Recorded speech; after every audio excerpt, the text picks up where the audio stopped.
Hey, Evan from Midway Nissan here. This time doing a quick walk around of our 2024 Nissan Z Nismo. Starting from the front of the Z, there are a number of changes for the Nismo package. First thing up front is the G-nose front bumper. So this is harkening back to the early 70s when they had, for the 240Z, the ZG variant. It gives you a lengthened front nose that improves aerodynamics. You'll notice they've also put the Nismo badging on the front end along with the red striping and a little bit of like a front air dam on the sides of the front bumper. The parking sensors are still built into the front bumper, and you do have your adaptive cruise control sensor there. Also the mesh. So as silly as it may sound, that is the thinnest mesh on any Nissan production car. Reason being, they wanted to improve the airflow as much as possible. That has led to a couple other benefits, which I'll go over a little bit later. This color that's on the vehicle is new for the 24 Nismo specifically. They call it Stealth Gray.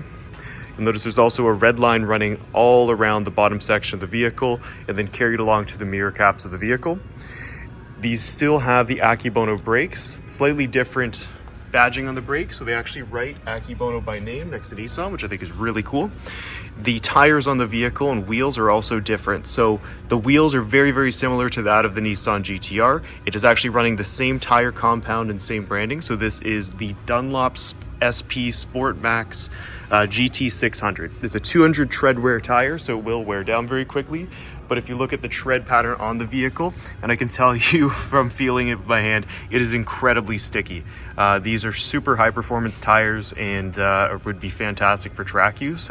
But keep in mind, when you run such a high performance tire, it's going to wear out very, very quickly.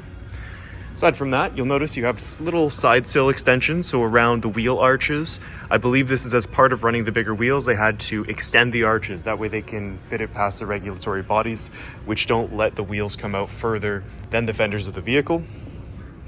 You still have your LED turn signal indicators built into the mirrors, and a majority of the Zs do come with a two-tone paint scheme.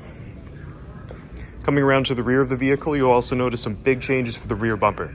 So just like the front, you have the red line coming across. It's actually far more squared off than the performance or sport variants of the Z. We have a performance right over there, and so if you can see them side by side, it is far more squared off front and rear. It's very similar to the GT4 cars that Nissan's currently using, which is again based on this Z34 chassis rather. Built into the taillights. There is a couple different changes, so they now have two reverse lights. Before it was only the one reverse light. We'd have a lot of customers coming back on the vehicles asking why one of the reverse lights is out. So where before they had a fog light and a reverse light, they've now relocated the fog light down below. Again, very similar to the GT4 cars in the layout of that. You'll notice the exhaust, it has the exact same design as the performance and the sport models. It is the exact same in terms of the exhaust architecture, in terms of the intake architecture as well. But I'll go over the performance of the vehicle a little bit later on. There again are some improvements when it comes to horsepower and torque. You still have the parking sensors built into the rear end. A couple other things that they've changed aesthetically on the vehicle, and this does add a little bit of downforce, is they've extended the spoiler. So on the sport and performance cars, the spoiler tapers off at this section of the trunk. You now have two side spats that extend it, and the full height of the spoiler is actually increased from the other cars. It's kind of like a three-piece design. You still have on the roof a little bit of a lip here over the third brake light. So this is with the fog light illuminated again. So this is going to be a constantly on fog light in the case you do have the fog light set. There's no additional lighting in the front. It's just to let people know in the case it is foggy or raining where you are and behind. This light is going to be a little bit brighter than the factory taillights of the vehicle, so we'll add some extra visibility for anybody in behind while you're driving. So going back over to the suspension, they have changed the chassis of the vehicle just a little bit. It is now 2.5% stiffer. They've added thicker anti-roll bars of the vehicle. They've retuned the dampers. They've added stiffer springs. And from the factory, these cars now have spacers in the struts, in the springs rather, when they're shipped to us. I believe that's for shipping height. But you'll notice even when compared to a Performance Z, it's not a really noticeable difference, but it is a very, very slight ride height difference where you have a greater gap in the wheel arch of the Performance variant in comparison to the Nismo. You also have higher grade brake pads all the way around the vehicle, and you'll notice the front brake rotors are now even larger than the Performance variant, where they're now up to 15 inches. bigger than the wheels in some cars. Really neat. So aside from the design on the wheels, they are slightly wider than the performance variant. So you now have a 1/2 inch extra width for the rear wheels of the Z Nismo. Along with that, the tires are a little bit wider as well. And you'll notice they do have a little bit of a lip over top of the wheels of the vehicle. It's actually the same tire size that they use on the GTR, to my understanding. As for the powertrain of the Z, it is automatic only with the 9-speed automatic. Not to everybody's taste, but they have improved the transmission tuning to allow for quicker downshifts when driving.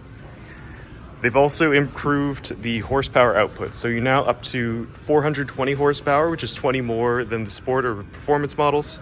And then for the torque on the vehicle, it's 34 pound-feet more, up to 384 pound-feet of torque.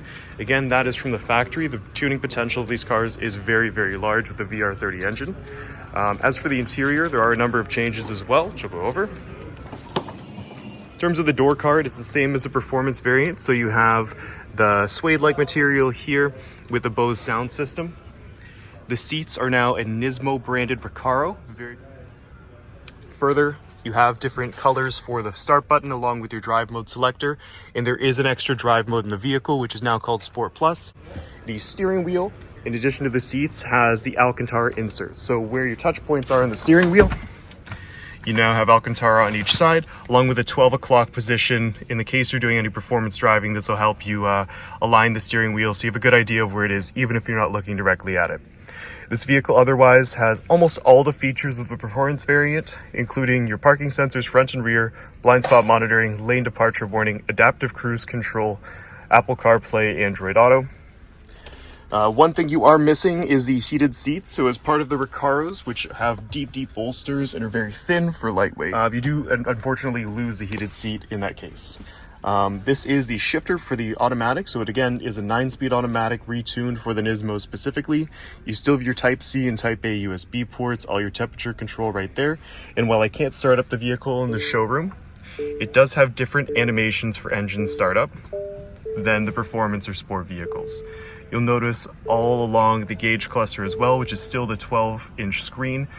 You do have a red ring around the tachometer along with some of the other gauges. You still have the triple pod gauges there for your turbo speed, turbo boost pressure, and your voltage. And overall, it's still a very, very comfortable vehicle, even with these high performance seats. Again, the bolstering is far more significant, but I don't feel uncomfortable in it. I've not been in a long drive of the vehicle or driven it at all as of yet. But it still feels very, very nice. Same trunk space for the vehicle, so very, very tight, but can fit a golf bag. Same SOS button and all your lighting controls up there. If you have any questions about the 2024 Nissan Z Nismo, happy to answer in the comment section down below. You'll also see the brochure for the Nissan Z listed down below in the video description. And until the next time, I'll see you later. Bye for now.